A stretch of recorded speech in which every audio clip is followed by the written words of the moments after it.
Some D-line talk. Myles Garrett got paid. Yeah. Oh, did he? $40 million a year, over $123 million, fully guaranteed. Highest paid non-quarterback in NFL history.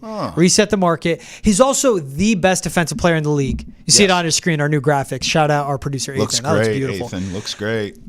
The Browns and Myles Garrett reached an agreement on a record contract averaging $40 million a year, $123. Yep. Fully guaranteed. Yep. Max Crosby got $91.5 million fully guaranteed. Myles Garrett got $123 fully guaranteed. They're making edge rusher money, man.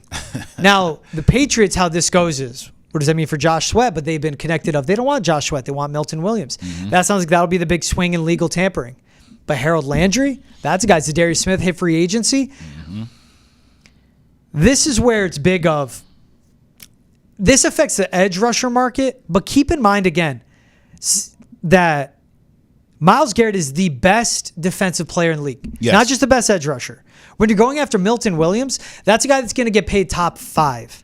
So Myles Garrett getting paid affects the pass rusher market, but really it impacts guys getting extended. That's what him and Max Crosby just did. They set the market.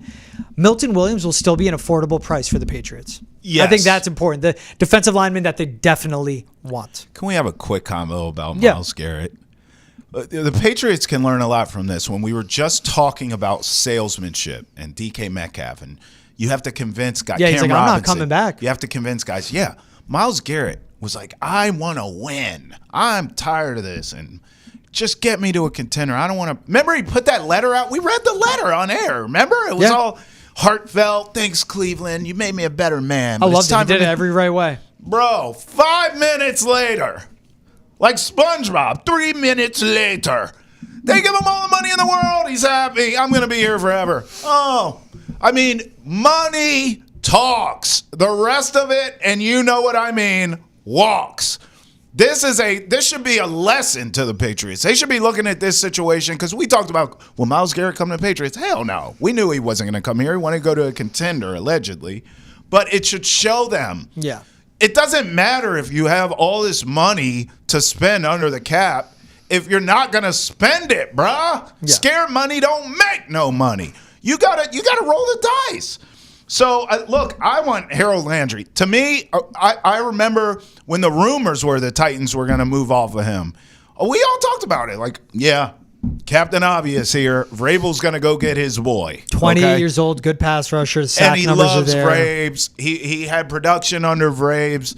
If anything, not that you can get him on the cheap, but he certainly is going to be more inclined to come to the Patriots if there's more money to be made elsewhere. He would still, I would think, if you could get close or match it, you should be able to pull him because of that relationship. Yeah. And I know you've been high on Milton Williams. I don't have any issues with that. We've gone through that. I'm fine with that. No beef here. Yeah. But Landry is a guy who's already bought in. Yep. Even though it's a different franchise, the culture of what Vrabel built in Tennessee, he's building here only better, you would think, in New England.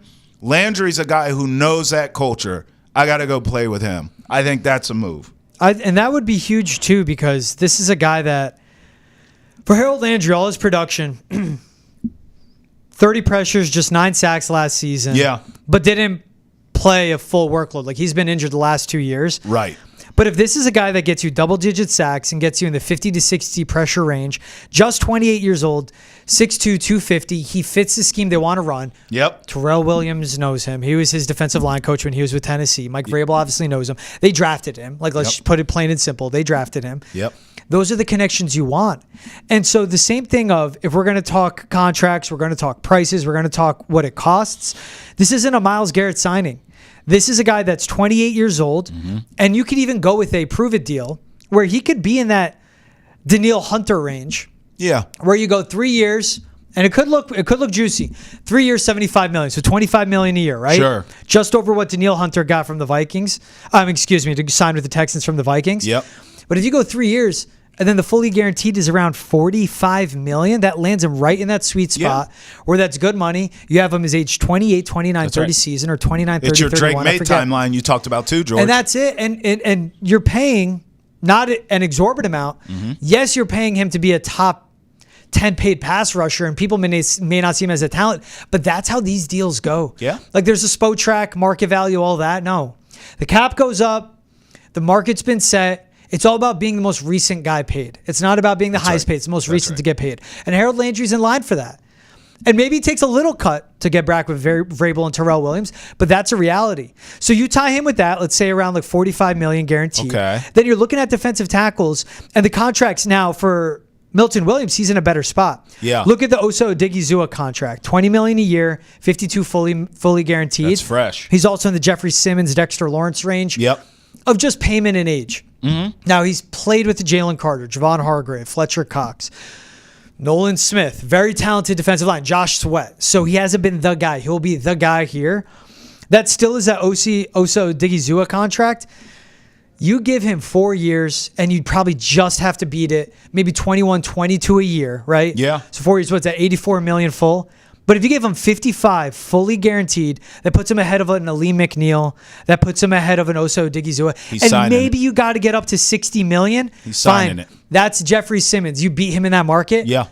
But the Patriots are bad. They stink, and you have to get guys here. And then Milton Williams is a guy that you're getting him in his prime, 25 years old. Yeah. And they need to shore up that defense now. Listen, Milton Williams and Landry, I mean, it's a lot of cash, but you get both of those guys, and you get a healthy Barnmore. You get your front seven, George.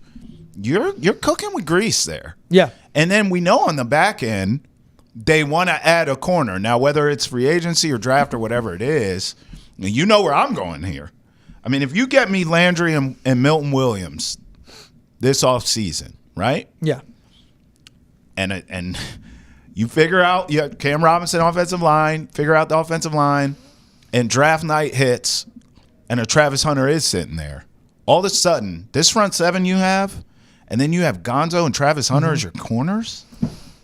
I mean, hello, is this thing on? All of a sudden, overnight, not only is your team relevant and exciting, and you got some guys here, you got some guys with juice, but you're gonna be a really dynamic defense. I mean, that's a dynamic defense, George. Milton Williams, Landry, Travis Hunter in the back end, and then you get all your guys back healthy, knock on wood. Bro, that's and you have Vrabel. I mean, this Patriots franchise has a really unique opportunity this offseason. I just don't want them to sit on their hands. They're going to have to be very aggressive here, George. We know it. You got to spend that money. And so we're going over like option A's, right? Milton These Williams, are option A's. Harold Landry, that's an option A. Yes. There's option B's, and again, they said they have the options. Zadarius Smith was released. I saw that. So that's a guy, 32 years old, but played with Terrell Williams. Yeah. But that's fine. If you bring him in, he's been paid, he's older. If this is a guy you bring in on a cheaper end deal, and he is a role player as a pass rusher, he's a third, fourth down specialist, right? Just second along, third along passing down situations. Mm-hmm. He's a good pass rusher. He's experienced with Terrell Williams' system. He's a vet. Been with the Packers, been with the Browns, been with the Lions, has bounced around the league, been with the Ravens, been with good franchises. Then there's like the Malik Collins, again, older, from the 49ers.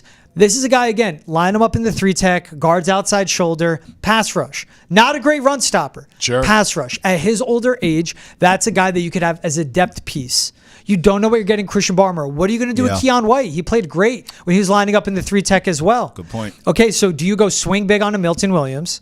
You could get option A and option B too. Like, don't write that off too. Yeah, you could. And where you get Milton Williams, you get Malik Collins. You got defensive tackle depth. Because right now, like the defensive line room, Christian Barmore, Keon White, Daniel Ukawale, Jeremiah Farms, no. And like Ukawale's a bigger guy. He's more of that run stopping specialist. First down, get off the field. Goal line, get on the field. That's it. Maybe they stick with him. I don't know. They need to, and it's been reported, we've talked about it on past episodes of Foxborough Rush, the offensive line and defensive line, the trenches are going to look vastly different. Yes. There's going to be a complete redo in that spot. Mike Vrabel wants to make it within his image, him and Terrell Williams. Yep. And these are the guys that fit it. A Zadarius Smith is a 1-2 year solution, really a 1 year solution. It feels like it. But same thing on a deep defensive line draft. Yeah. You take a Zadarius Smith now, opposite of a Harold Landry. Right. Milton Williams and Christian Barmore on the inside, or Milton Williams, Keon White. And maybe that is Keon White is playing out on the edge too. But if you draft a guy later on, maybe it's a Jack Sawyer.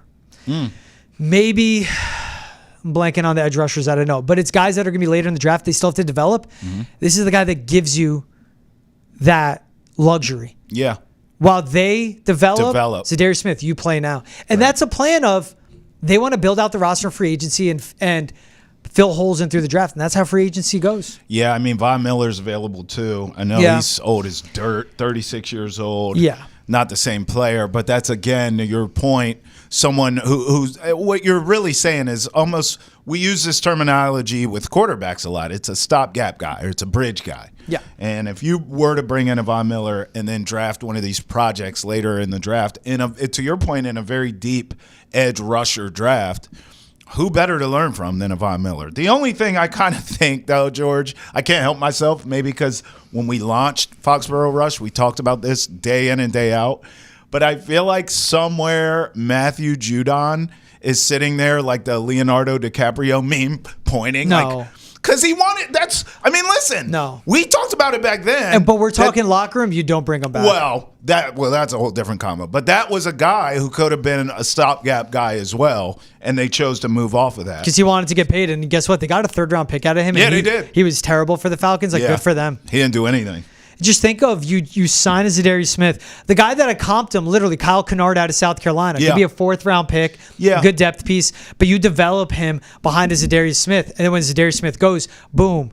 Kyle Kennard, I don't know his exact age, but he was a 4-year guy at South Carolina. Yeah. So, fine. When you have a 33-year-old Zadarius Smith gone, in steps in a 23, 24-year-old Kyle Kennard. Facts. And 3 years of cost control under him.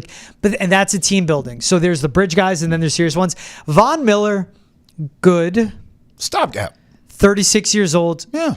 I don't want the name recognition signings, right? And I feel like that's what that can be. Where Von Miller, go to a contender. He was good. He was on a contender. He didn't do a damn thing. And so stick with and go to a contender. But that's a guy that just the snap count needs to be high. You bring him in. It's not the same guy. No. It's 36. Right. And I just, if it's a good deal, I would rather go with the swing of an Azeez Ojulari. Okay. Injury history, 25 years old. Young. But an absolute pass rush specialist playing with the Giants. Young, yeah. And is a gamble, but you could go with a gamble on cheap. And if he pans out, you extend him now. That's you right. like him after a year, you get the deal done week 12 because you have cap money to spend instead of spending that on a Von Miller who's going to be gone tomorrow no matter what. No doubt. So you got to play the smart way.